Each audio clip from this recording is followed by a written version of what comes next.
పెళ్ళైనా పండగైనా వేడుక ఏదైనా పట్టు చీరల ప్రత్యేక వేదిక వారాహి సిల్క్స్. ఎలా ఉండేవాళ్ళు సావిత్రమ్మ?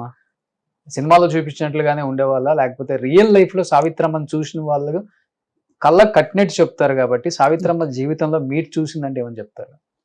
మంచి చెడు రెండు ఉంటది, అది ఏ ఇండస్ట్రీలో అయినా కామన్. ఆమె దగ్గర మంచిగా ఉంది, చెడు నాకేం కనిపించలేదు.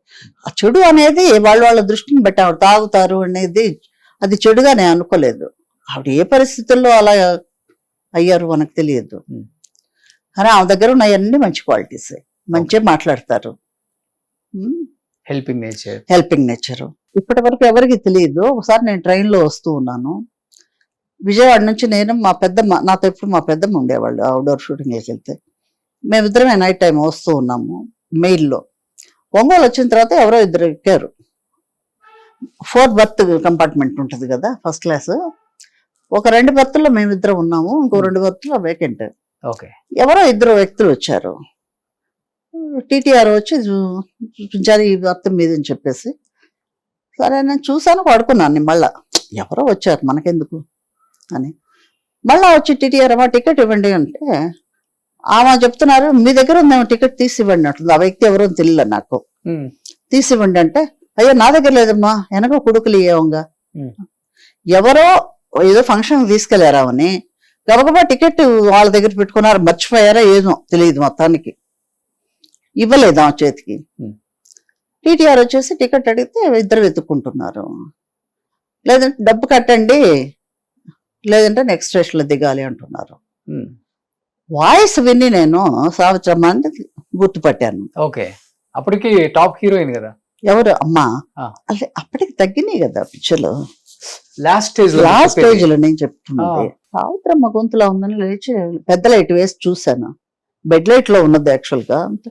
లేచి చూస్తే అమ్మ లేదయ్యా డబ్బు లేదు, నేను తర్వాత ఇస్తానని చెప్పి అదో చెప్తుంది. ఆ పక్క ఉన్న వ్యక్తి దగ్గర డబ్బు లేదు. అప్పుడు ఒక వాదం జరుగుతూ ఉన్నది, లేదమ్మా దిగిపోవాలని. అతనికేం తెలుసు, ఫలానా అనేది ఆయనకు తెలియదు, టీటీఆర్కి తెలియదు. టీటీఆర్కి తెలియదు కదా, తెలుగు కదా కాదు, ఆయన వేరే భాషలో ఏదో మాట్లాడుతూ ఉన్నాడు, ఇంగ్లీష్ లోనే ఏదో మాట్లాడుతున్నాడు. అప్పుడు వెంటనే ఓ అమ్మాయి కదా అని చెప్పేసి వెంటనే అమ్మ నేను ఇస్తానండి అని చెప్పి గబగబా హ్యాండ్ బ్యాగ్ తీసి ఎంత అని అడిగితే ఏదో చెప్పాడు ఆయన. ఇచ్చాను, రాసిచ్చాడు. థ్యాంక్స్ మా, నేను ఇంటికి వెళ్ళగానే నేను పంపిస్తాను నీకు అని చెప్పాను. పర్వాలేదు మా, దానికేంటి తర్వాత చూసుకుందాంలేండి అన్నాను. లేదు నువ్వు ఫోన్ నెంబర్ ఇవ్వు నాకు అని చెప్పేసి ఫోన్ నెంబర్ తీసుకున్నారు. సరే అయింది, అయిపోయింది, దిగాము మార్నింగ్, ఎర్లీ మార్నింగ్.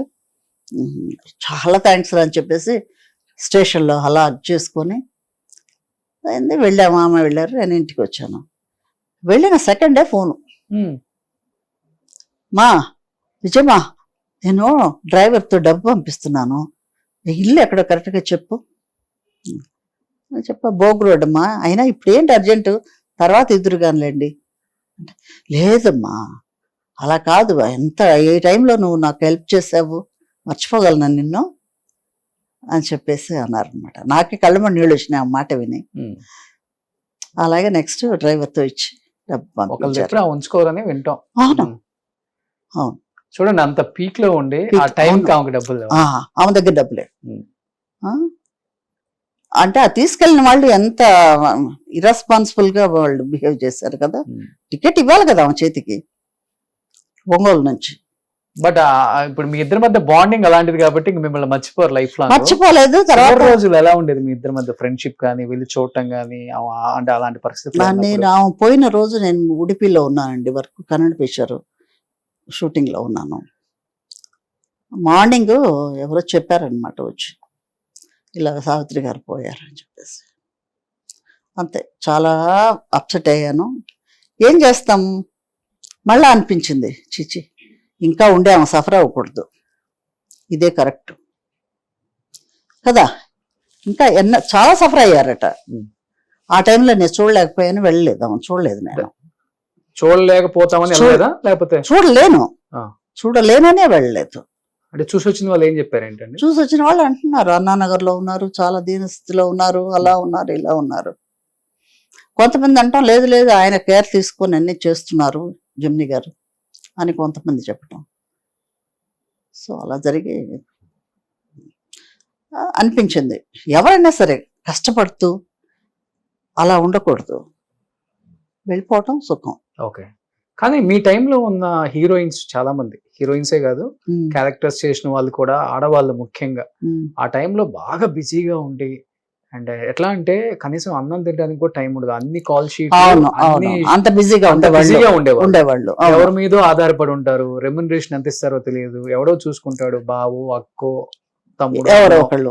చివరి రోజుల్లో అంత పీక్ లో ఉండి అంత సంపాదించి డైమండ్ స్పూన్ అయ్యుండి కూడా దీనస్థితిలో ఇల్లు లేక తిండి లేక చనిపోయిన ఆర్టిస్టులను చాలా మందిని చూసాం.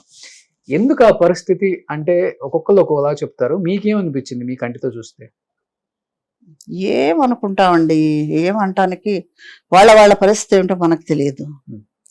జాగ్రత్త పడి ఉంటే బాగుండేదేమో బహుశా, కానీ చుట్టూ నమ్ముకున్న వాళ్ళే మోసం చేస్తే మాత్రం అది చాలా ద్రోహం, తప్పు కదా. ఇప్పుడు నేను నమ్మాను మిమ్మల్ని, ఆ నమ్మకాన్ని వమ్ము చేయకూడదు. అలా జరిగిన ఏమో కొన్ని మనకు తెలియదు. మీరు మీరు చూసింది ఒకటి బాధాకరమైన సంఘటన అంటే ఇంత లైఫ్ లీడ్ చేసిందేమో, ఇలా అయిపోయింది ఏంటి చివరి రోజుల్లో అనిపించిన? అదే సావిత్రమ్మే ఎగ్జాంపుల్. నెక్స్ట్ ఏదన్నా అంటే సావిత్రమ్మే ఎగ్జాంపుల్. కానీ ఆమె జీవితానికి చాలా మంది పాఠంగా తీసుకున్న వాళ్ళు ఉన్నారు, జాగ్రత్త పడ్డవాళ్ళు ఎగ్జాంపుల్ గా తీసుకున్నారు చాలా మంది. సో మనం ఇలా అవ్వకూడదు, జాగ్రత్తగా ఉండాలి, మనం ఇలా అవ్వకూడదు.